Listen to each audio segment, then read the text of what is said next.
നാടോടുമ്പോ നടുവേ ഓടാൻ തോന്നിയിട്ടുണ്ടോ? അങ്ങനെ ഓടിയാൽ പിന്നെ ജനാർദ്ദൻ്റെ പേര് മാറ്റണ്ടേ? നമ്മൾ തന്നെ അതെ, അന്നും ഇന്നും എന്നും മറ്റിടത്തേക്ക് പോണവരെ നമുക്ക് നമ്മുടെ സ്വഭാവം മാറ്റാൻ ഒക്കില്ല, നമ്മുടെ രീതികളും മാറ്റാൻ. എന്നാൽ കാലഘട്ടത്തിനനുസരിച്ചുള്ള ചെറിയ ചെറിയ വ്യത്യാസങ്ങൾ നമ്മൾ അക്സെപ്റ്റ് ചെയ്യുക.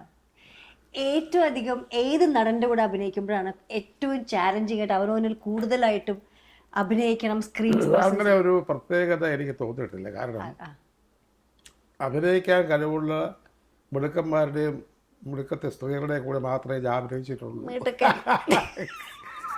അല്ലാതെ ഈശ്വരാജിനെ പോലെ അങ്ങനെ ഒന്നും അറിയാൻ പാടില്ലാത്ത ആളുകളുടെ കൂടെ അഭിനയിക്കേണ്ട ഒരു അല്ല. ഏറ്റവും നന്നായി അഭിനയിക്കുന്ന ആളോട് നിൽക്കുമ്പോൾ നമുക്ക് ഒരു അടി മേലെ നിൽക്കണല്ലോ. ഏറ്റവും നന്നായിട്ട് അഭിനയിക്കുന്നത് എനിക്ക് തോന്നുന്നുണ്ട്, പ്രേക്ഷകർക്ക് തോന്നുന്നില്ല. എന്നെ സംബന്ധിച്ച് അഭിനയിച്ചിട്ടുള്ള എല്ലാ ആർട്ടിസ്റ്റുകളും നല്ല അഭിനേതാക്കളാണ്. പ്രേംദോസ് നസീസാനാണേലും സത്യം ഭാഷയുടെ കൂടെ അഭിനയിച്ചിട്ടില്ലെങ്കിലും ഭാഷയുടെ എല്ലാ പടം മിക്കവാറും അന്നത്തെ ഇപ്പോഴായ സിനിമയാണ് അത്, അന്ന് ഉള്ള പടങ്ങളൊക്കെ കണ്ടിട്ടുണ്ട്.